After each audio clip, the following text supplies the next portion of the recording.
Hey everyone, and welcome to this week's video. Have you heard that larger pixels are better than smaller ones in digital cameras and wondered, one, is that true? And two, how does that work? In this video, I'll explain how pixel size affects image quality, dynamic range, and the resolution of a digital camera, and if you should consider getting a camera with larger pixels to improve the quality of your images. I'll warn you, the answer is both yes and no. My name is Simon D'Entremont, and I'm a professional nature and wildlife photographer living in Eastern Canada. I make weekly videos giving you photo tips or taking you behind the scenes for nature photography. Subscribe if you want to see more.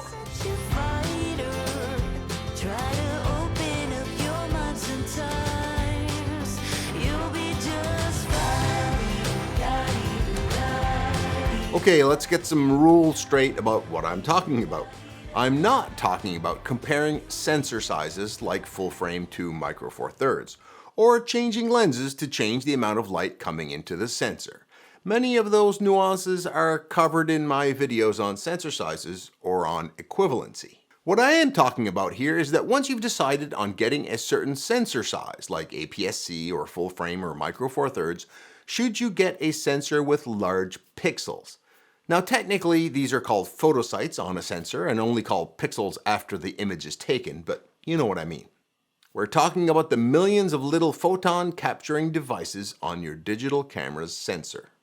Now for a given area or size of sensor, if you get larger pixels, you get fewer of them.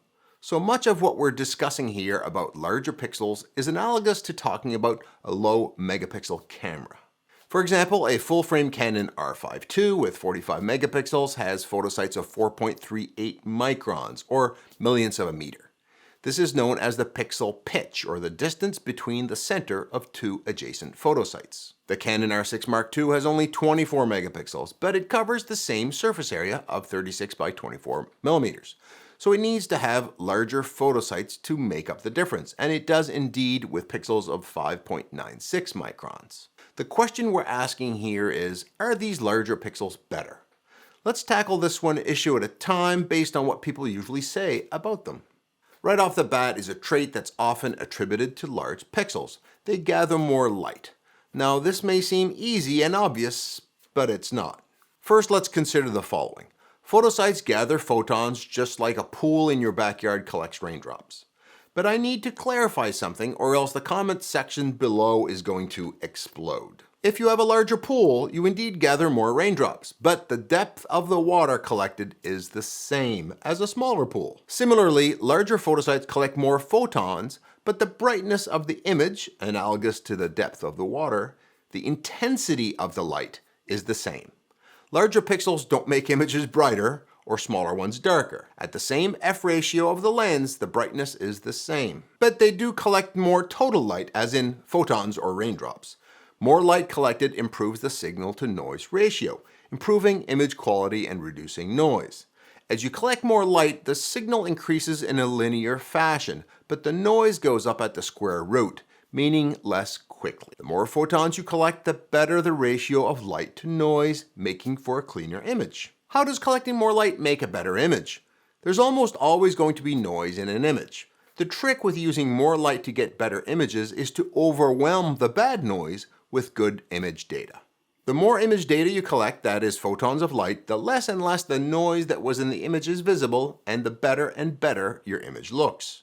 Now this is shot noise or photon noise caused by the random nature of light. The same as you won't get the same number of raindrops in glasses left out in the rain. So you may be saying, well, point proven, right? Larger pixels collect more photons, just like larger pools collect more water, so larger pixels lead to a better signal to noise ratio and better image quality. That was easy, right? Not so fast. Let's say a camera sensor is the same as this neighborhood, where everyone has put in a pool that covers all of their yards. If someone in the neighborhood buys up the neighboring properties and puts in a bigger pool, what happens when it rains? Well, that person will have more water collected, but the neighborhood as a whole will collect the same amount of water. This is because the person with the big pool didn't create more water.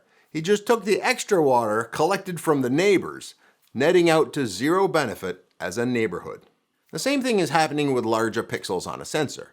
A single pixel is capturing more photons, and this is important, So at the pixel level, the signal is clearer, but at the sensor level, the same amount of light is gathered. And how do we view images? At the sensor level, not the pixel level. So the sensor as a whole didn't collect more light. Are there some buts? A couple. One, fewer pixels you have, the less gaps between pixels you have to play with, like fewer fences in a neighborhood, using up valuable space that could be used to capture photons. This is true, but not a major driver of comparing two sensors of the same technology, and it's becoming less and less of an issue as BSI or backside illuminated sensors become more mainstream, as these have fewer electronics and wiring blocking the light coming into the photosites. This ability of a sensor to capture a larger percentage of the photons that hit it is called quantum efficiency. Secondly, sensors also have read noise, that is, noise from the electronics inherent in sensors. You can actually take a picture of this by taking a photo with the lens cap on and then brightening the photo in processing. It turns out that read noise is about the same in large and small photosites, but still offers an advantage to the larger ones. How? Larger photosites collect more photons before becoming full or saturated, called the full well depth. Given the read noise is a smaller percentage of the full well depth, it's easier to overwhelm the noise with good data or signal, leading to a better image. This larger full well depth can also lead to better dynamic range, as the photosite can collect more photons before becoming saturated, what we call blowing out the whites.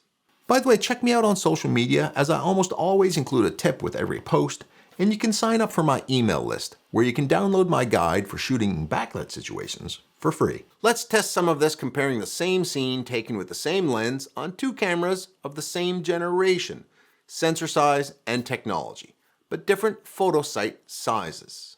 One photo is with my 45 megapixel Canon R5 with 4.38 micron pixels, the other with my 20 megapixel Canon R6 with 6.54 micron pixels. I'll shoot at ISO 12800 here to get some noise in the image so we can compare. What do we see here? As you can see, the R6 image with larger pixels looks cleaner than the smaller pixeled R5. But there's more to the story here than it appears. You see, there's an important point to make here. Lightroom and many other software programs, when zooming in a fixed percentage like 100%, zooms in more on a high megapixel camera than a low megapixel camera. This extra zooming does make noise look worse. So right off the bat, the larger pixel size camera seems to get an advantage because it's zoomed in less. But let's do three things that are more relevant in real-life photography. First, let's zoom these two images to the same field of view, like we might do in cropping an image. You'll note here that the two images are starting to look much more similar in image quality. Secondly, let's look at these two images in a field of view of the whole frame, like if you had an uncropped image. Again, from a noise performance perspective, they look very similar even on my 27-inch monitor. And thirdly, much of what can be achieved by having large pixels on a sensor can be achieved virtually by smaller pixels by combining them, like taking 4 pixels and averaging them out to simulate one larger one. This is called pixel binning or downsampling. Here, the R5 image with smaller pixels resized to the same dimensions as the R6 with large pixels. Again, they start to look very similar. Given all of this, are there conditions where larger pixels are still an advantage, even if the benefits are often more at the pixel level?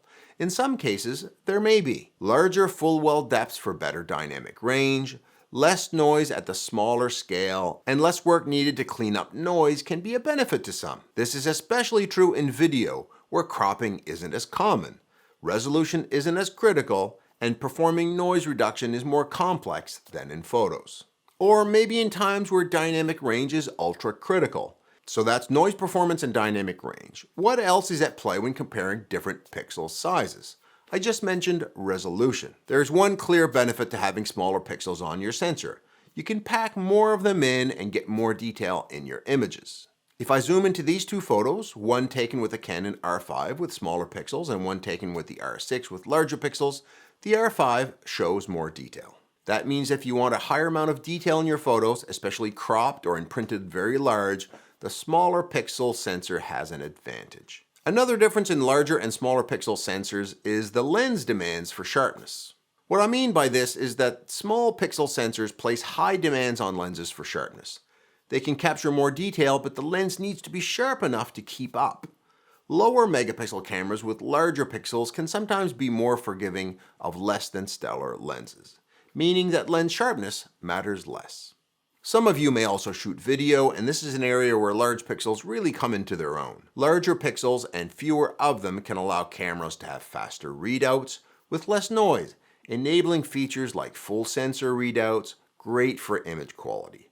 Smaller pixel sensors often require techniques like line skipping or pixel binning to stop from overloading the camera's processors, which can result in lagging and overheating. Video also isn't as often cropped as photos, so resolution is less critical in many applications, as the full frame is often used, negating the fine detail benefit of smaller pixels on a high megapixel camera. And let's not forget cost. Smaller pixel, high resolution cameras usually cost more to manufacture, so the cameras are more expensive. Now, rather than comparing pixel size, if you want to see a video on comparing sensor sizes, I've got a whole video on that, which you can see right here. I hope you can use these tips to get the best camera for you the next time you're shopping for one, and I hope that you can come home soon with your own unique and amazing photos. I know you can do it.